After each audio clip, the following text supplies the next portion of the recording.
Hi hello నమస్తే, this is Rani. Welcome to my channel Rani blogs 21. నేను ఈరోజు ఈ వీడియోలో పంచముఖ లింగక్షేత్రం చిదంబరం ఆలయం విశేషాలను, అదేవిధంగా ప్రత్యేకతలను, చిదంబర రహస్యం అనేది మీరందరూ వినే ఉంటారు. ఆ రహస్యాల గురించి కూడా ఈ వీడియోలో వివరిస్తాను. చిదంబరం అనే ఊరు తమిళనాడులో కడలూరు జిల్లాలో చెన్నైకి 250 కిలోమీటర్ల దూరంలో ఉంది. చిదంబరం అనగానే మనకు గుర్తొచ్చేది నటరాజ విగ్రహం. ప్రపంచంలోనే ఎక్కడా లేని విధంగా శివుడిని నటరాజు రూపంలో ఇక్కడే చూస్తాము. పంచభూతాల్లో ఆకాశం, నీరు, అగ్ని, భూమి, వాయువులలో ఆకాశానికి ప్రతీకగా ఈ ఆలయాన్ని అయితే చెప్తారు. మనం తరచూ వినే మాట చిదంబర రహస్యం. అసలు ఈ ఆలయంలో రహస్యాలు ఏమి ఉన్నాయి, ఉంటే అవి ఏంటి? ఈ ఆలయము అయస్కాంత క్షేత్రం మధ్య బిందువుగా ఉందని శాస్త్రజ్ఞులు చెప్పడం జరిగింది. ఈ ఆలయానికి అత్యధికంగా 9 ప్రవేశ ద్వారాలు ఉన్నాయి. ఈ ఆలయం ప్రధాన గోపురంపై 21,600 బంగారు రేకులతో తాపడం చేశారు. 21,600 అనేది మనం శ్వాస 21,600 సార్లు పీలుస్తాము అని ప్రతీకగా ఈ బంగారు రేకులతో తాపడం చేశారు. దీనికి వీళ్ళు ఉపయోగించిన మేకులు 72,000 బంగారు మేకులను ఇందులో ఉపయోగించడం జరిగింది. 72 అనేది గుండు కొట్టుకోవడం 72 సార్లు కొట్టుకుంటుంది కాబట్టి దానికి ప్రతీకగా ఈ విధంగా మేకులను ఉపయోగించారని చెప్తున్నారు. ఈ ఆలయాన్ని చోళులు నిర్మించారని శాస్త్రజ్ఞులు చెప్పారు. ఇక్కడ శివుడు 3 రూపాల్లో ఉంటారు. ఇది 11వ శతాబ్దంలోని కట్టడం జరిగింది. మరి ఈ ఆలయం రహస్యం ఏంటి? చోళులు కాలువ నిర్మాణాలను పాము ఆకారంలో నిర్మించడం జరిగింది. వీరు భూగర్భ జలాలకు చాలా ప్రాముఖ్యతను ఇచ్చారని మనం ఈ నిర్మాణాల ద్వారా తెలుసుకోవచ్చు. సాధారణంగా నీరు అనేది ఎగువ నుండి దిగువకు ప్రవహిస్తూ ఉంటుంది. వీరు ఉపయోగించిన టెక్నాలజీతో నీరు దిగువ నుండి పైకి ప్రవహిస్తుంది. ఇక్కడ ఎంత వర్షం వచ్చినా ఈ ఆలయంలో ఒక్క బొట్టు కూడా మీకు ఎక్కడ నీరు కనిపించదు. ఇవన్నీ నీరంతా కూడా కాలువల్లోకి చేరుతుంది.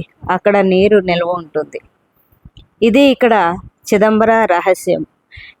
ఈ కాలువలు 2,200 వెడల్పుతోనూ, అదేవిధంగా పొడవుతోనూ, లోతుతోనూ కలిపి కట్టడం అయితే ఇక్కడ జరిగింది. ఇంతేకాకుండా ఇక్కడ గర్భాలయంలో బంగారు బిల్వపత్రాలు ఉంటాయి. వాటిని భక్తులు చూడకుండా వీరు తెర అడ్డుగా పెడుతూ ఉంటారు.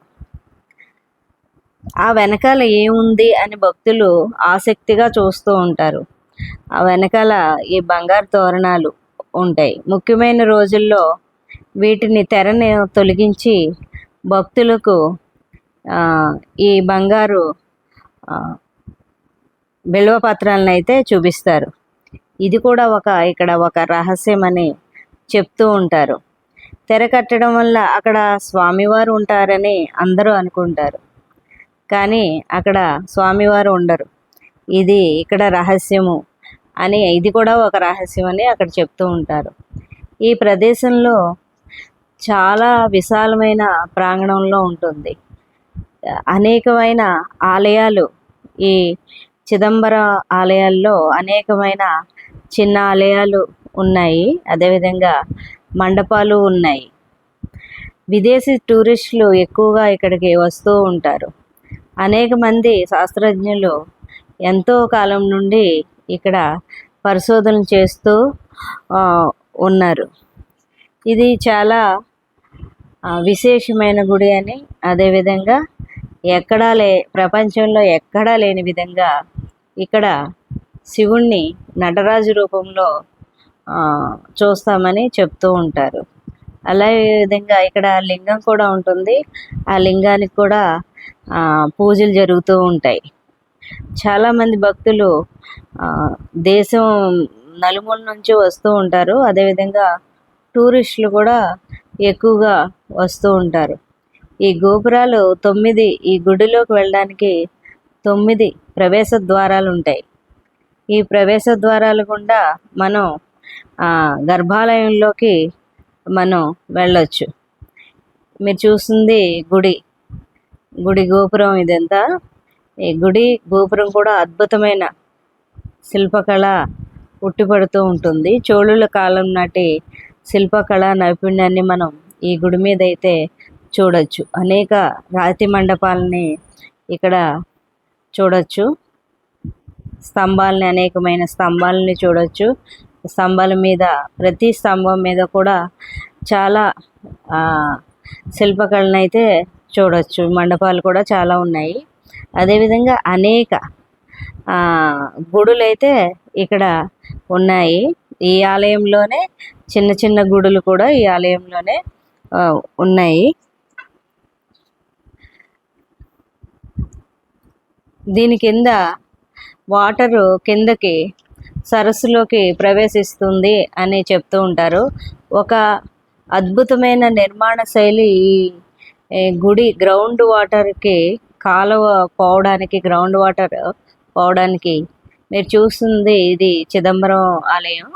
ఇందులో మండపం, రాతి మండపం, నటరాజు నాట్యం చేస్తున్న విగ్రహం అయితే ఇక్కడ ఉంటుంది.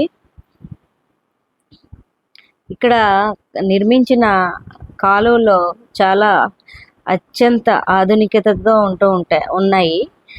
అడుగు గ్రౌండ్ వాటర్ అంతా కూడా అడుగున నిల్వ ఉండే విధంగా ఇక్కడ పెద్ద పెద్ద ఇటుకల్లో, దీర్ఘచతురస్రాకారంలోని పెద్ద ఇటుకలతోటి ఇక్కడ గోడలను నిర్మించడం జరిగింది. పాము ఆకారంలో ఇక్కడ కాలువలను అయితే ఆ రోజుల్లో చోళులు ఏర్పాటు చేయడం జరిగింది.